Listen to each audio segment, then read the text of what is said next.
satu ketentuan hukum yang wajib dilakukan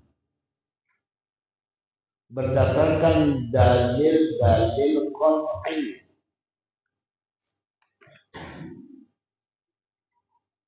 Kepaduan itu ada dua, ada kaitannya dengan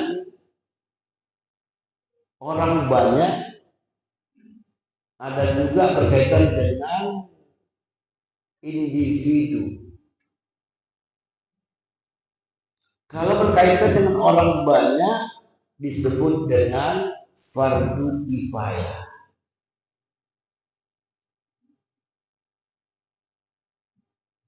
Jika seandainya jamaah dalam melaksanakan fardu kifayah ini hanya dilakukan salah seorang dari orang banyak, maka lepaslah dosa-dosa yang lupa. Tetapi apabila tidak ada yang melakukannya, maka otomatis semua kelompok yang ada di situ mendapatkan dosa.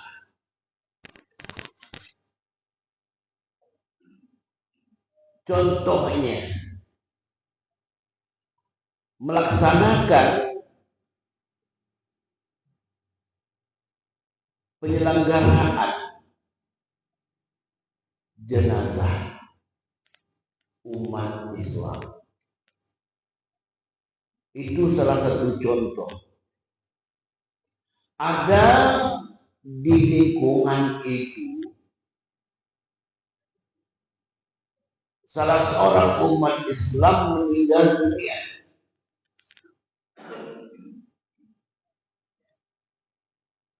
Ketika umat Islam yang lain mengetahui ada yang meninggal dunia, wajiblah dilaksanakan 4 pelaksanaan, 4 fardu kifayah. Yang pertama adalah memandikannya.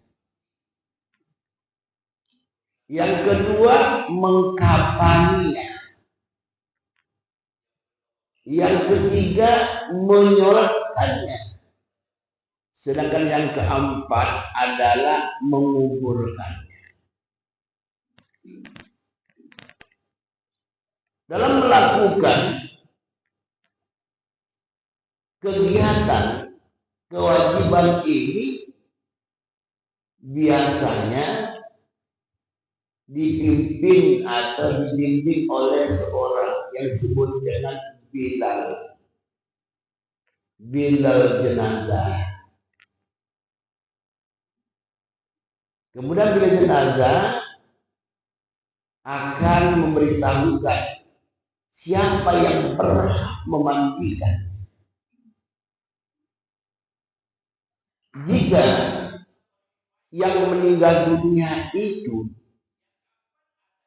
seorang laki-laki, maka yang memandikannya adalah laki-laki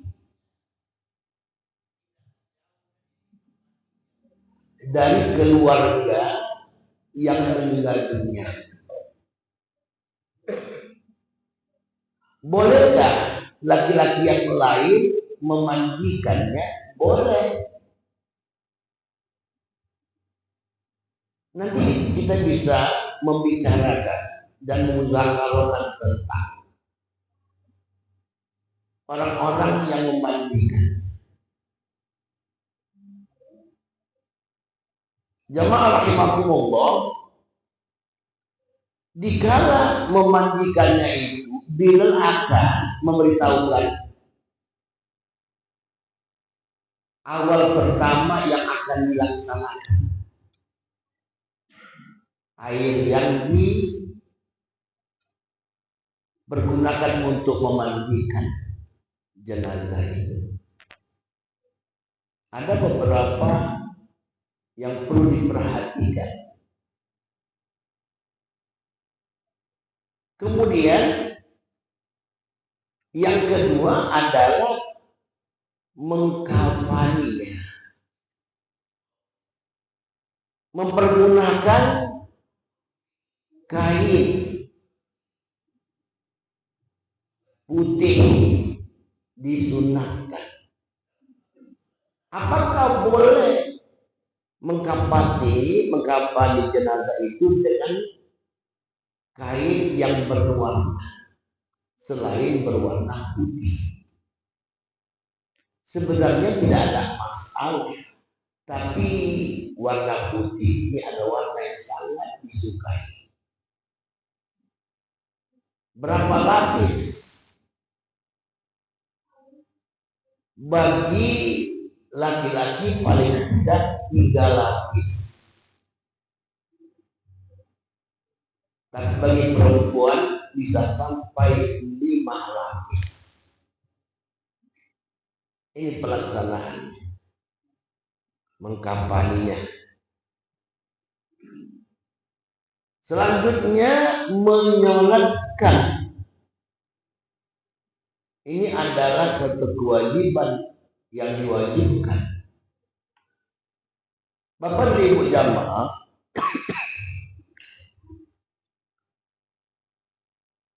siapakah yang lebih berhak menjadi imam dalam pelaksanaan sholat jenazah itu? Orang yang paling dekat dengan jenazah. Itu yang paling bagus menjadi imam. Bukan ustadz atau orang-orang alim di situ. Yang diutamakan adalah keluarga yang paling dekat. Tapi kalau memang tidak ada, baru boleh orang lain menjadi imam pelaksanaan sholat jenazah itu.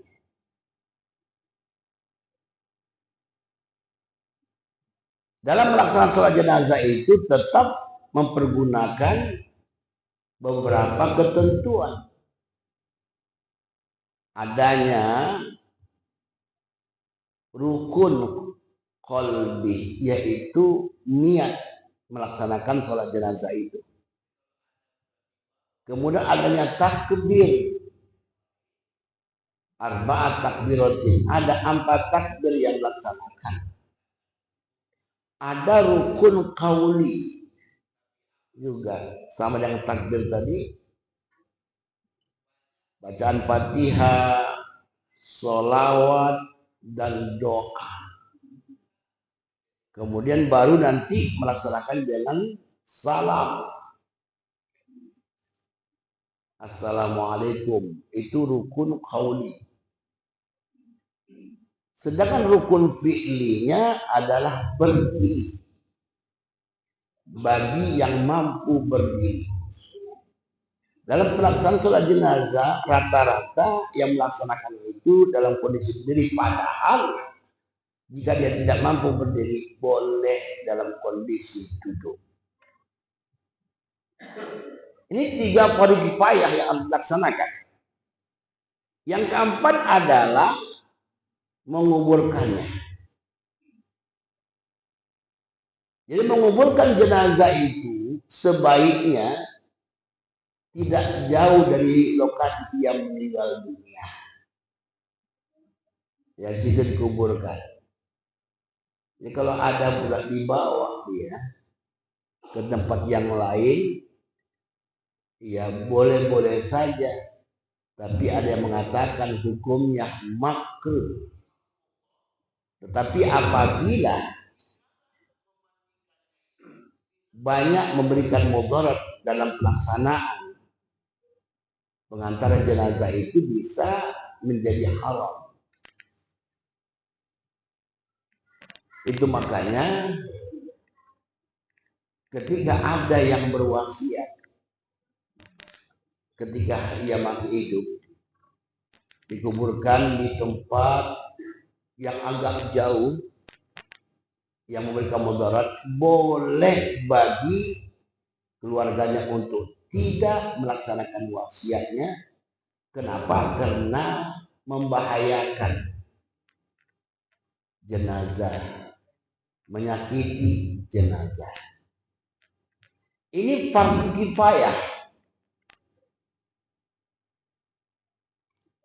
berkaitan dengan penyelenggaraan jenazah, tadhiyul jenazah. Ada juga fardu kifayah ini berkaitan dengan menjawab salam.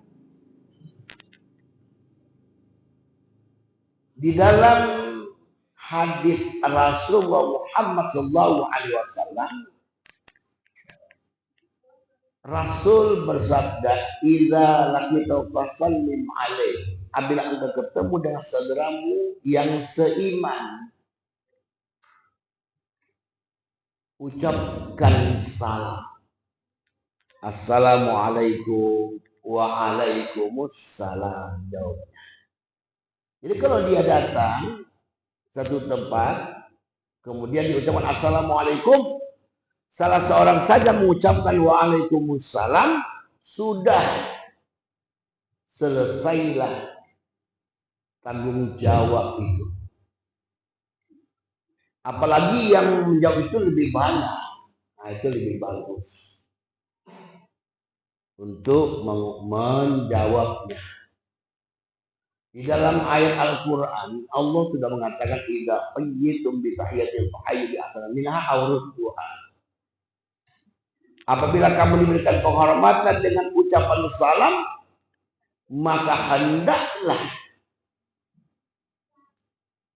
menjawab salam itu yang lebih baik atau yang setimpal dengannya. Assalamualaikum, waalaikumsalam. Assalamualaikum, waalaikumsalam warahmatullahi wabarakatuh. Nah, itu lebih baik. Ada beberapa hal, jika ada orang memberikan salam, kita tidak usah menjawab.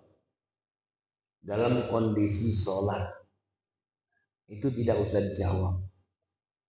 Dalam kondisi kita sedang asik berzikir atau sedang bermajlis ta'lim, ada orang masuk mengucapkan salam, tidak usah dijawab.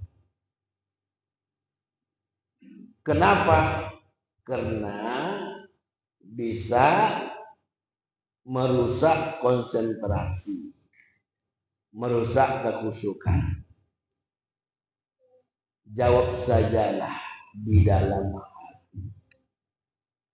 Itu salah satu pelaksanaan dari fardu kifayah. Selanjutnya, jamaah rahimakumullah, berkaitan dengan fardu ain. Fardu ain itu ketentuan hukum bagi setiap individu. Jika ia lakukan itu untuk dirinya, tapi jika ia tidak lakukan, maka ia berdosa. Berdosa hanya untuk dirinya, tidak untuk orang lain. Jamaah rahimakumullah, apa saja fardu ain itu? Ini ada sebuah hadis sebagai gambaran.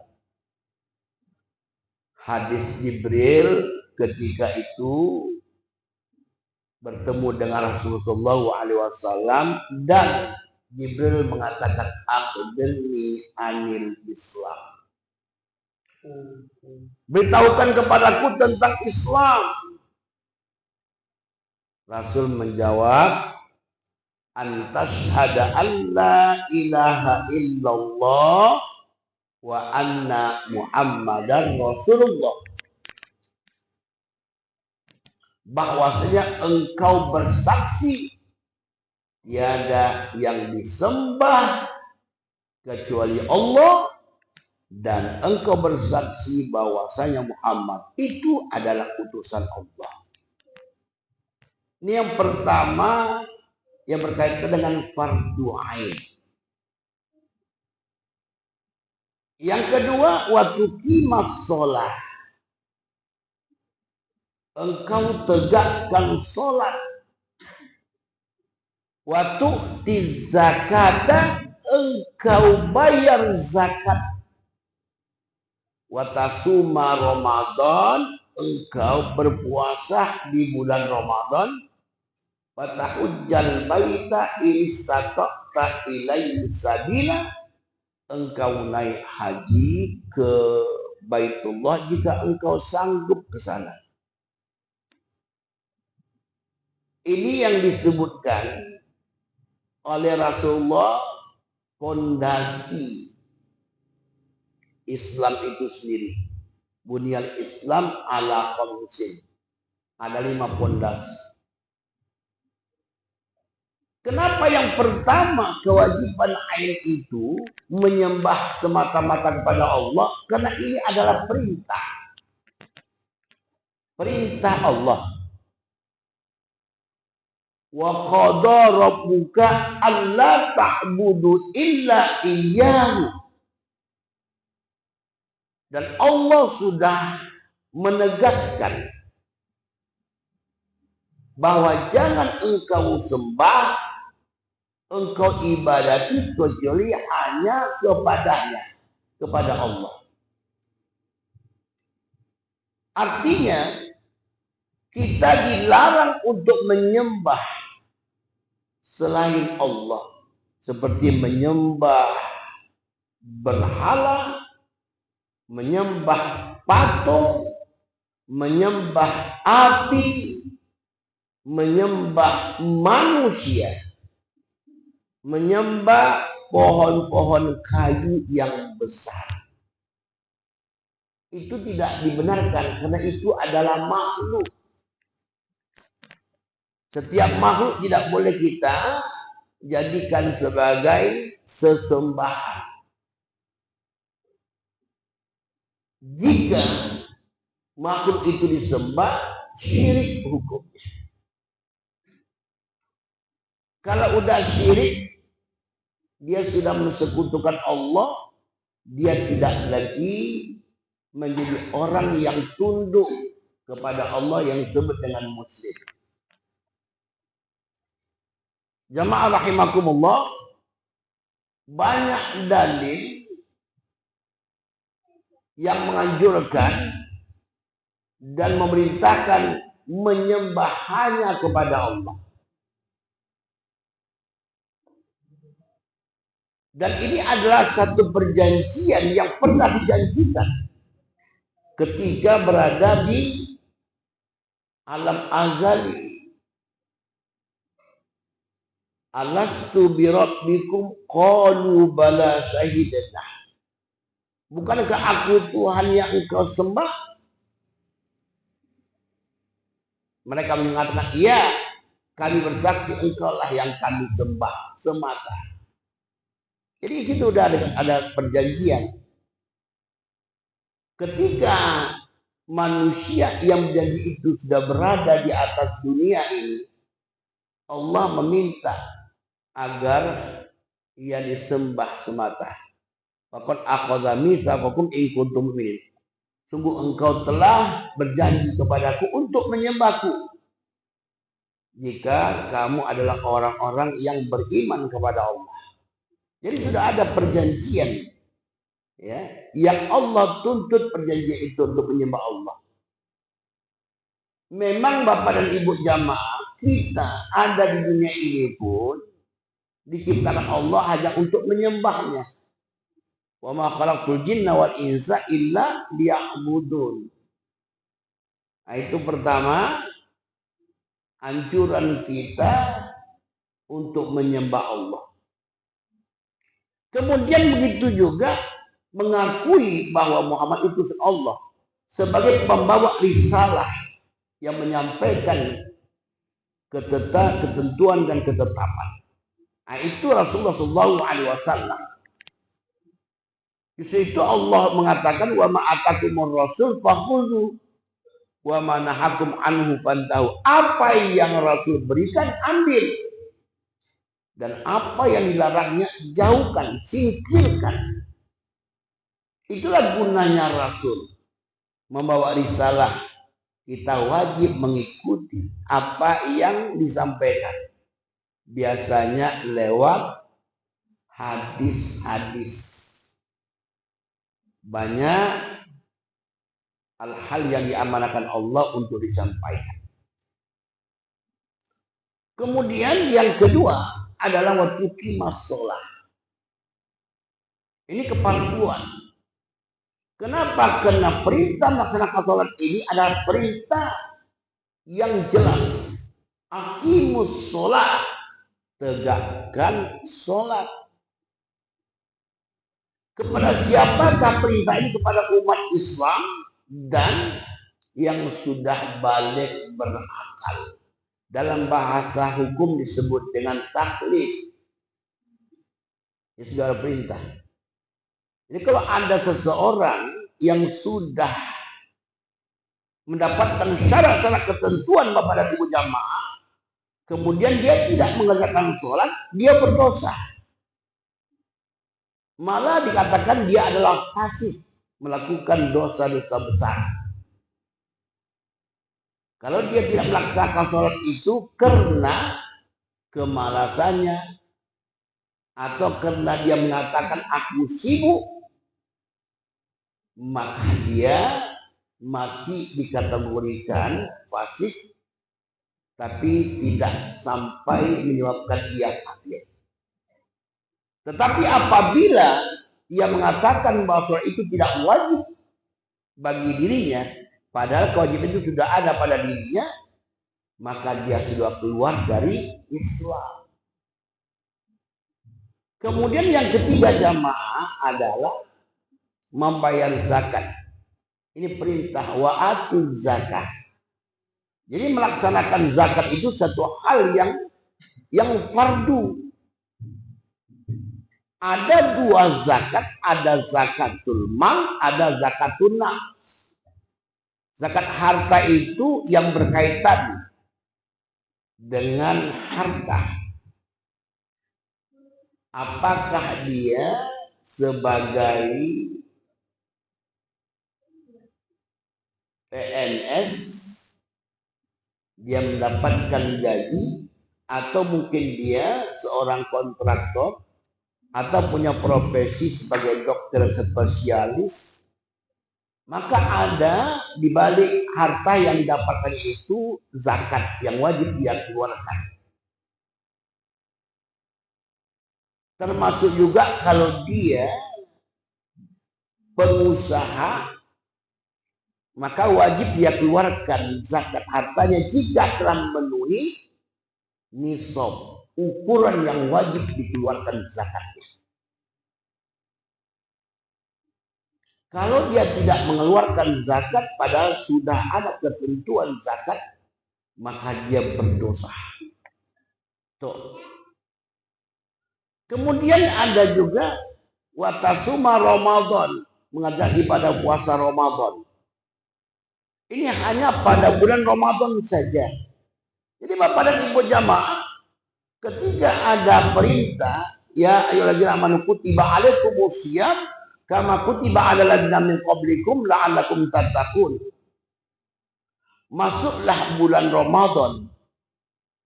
Tidak ada uzur baginya. Dia tidak berpuasa, maka kata Rasul sallallahu alaihi wasallam, satu hari saja dia tidak berpuasa tanpa uzur, maka setelah itu ia mengganti sepanjang umurnya, maka tidak akan terganti puasa yang ia tinggalkan satu hari itu.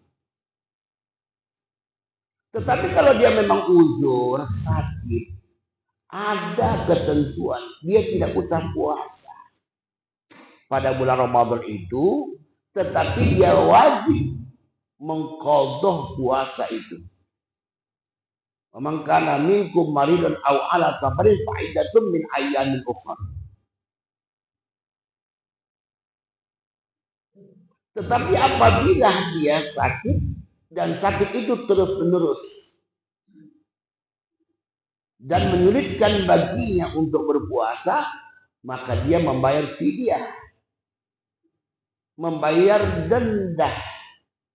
Menurut Imam Syafi'i paling tidak 6 on makanan yang dimakannya untuk dibayarkan sebagai fidyah. Tapi menurut Imam Abu Hanifah ditambah dengan perlengkapan lauk pauk dan sayur mayurnya. Itulah yang diberikan bagi mereka yang sakit terus-menerus. Wa 'alal ladzina yutiqunahu fidyatun ta'amu miskin. Kemudian yang terakhir adalah fatahujjal baita in istata'ta ilaihi sabila, mengerjakan ibadah haji. Perintah melaksanakan ibadah haji itu tahun ke-6 Hijriah. Bagi yang mampu. Dalam surah Ali Imran 197, walillahi 'alan nasi hijjul baiti man istata'a ilaihi sabila. Melaksanakan ibadah haji adalah satu kewajiban bagi orang yang mampu karena Allah. Melaksanakan ibadah haji itu hanya bisa dilakukan pada 3 bulan saja, yaitu Syawal, Zulqa'dah dan Zulhijjah. Hanya di situ. Sedangkan pada bulan-bulan yang lain pelaksanaan ibadah haji itu tidak bisa dilaksanakan, hanya umroh saja.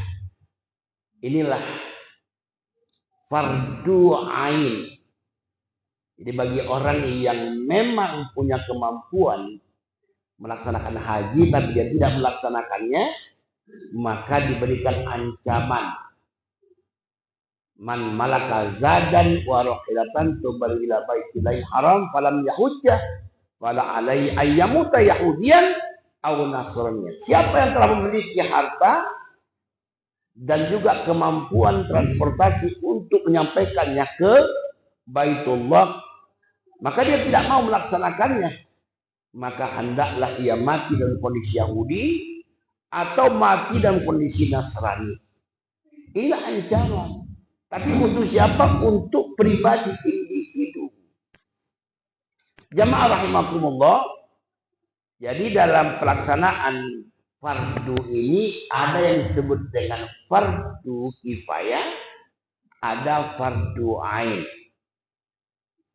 Bagi mereka yang melaksanakan kata Abdullah bin Mas'ud kefarduan ini, maka ia akan menjadi orang yang beruntung. Kenapa? Allah memberikan nilai ibadah yang paling tinggi. Takun a'badan nas. Engkau akan menjadi manusia yang paling tinggi nilai ibadahnya di sisi Allah Subhanahu wa taala. Ini saja kajian kita tentang masalah fardu ain dan fardu kifayah. Sekaligus jamaah, kita akan bisa menjadi orang yang paling tinggi nilai ibadahnya jika kita laksanakan kepaduan-paduan ini. Amin ya rabbal alamin. Wassalamualaikum warahmatullahi wabarakatuh.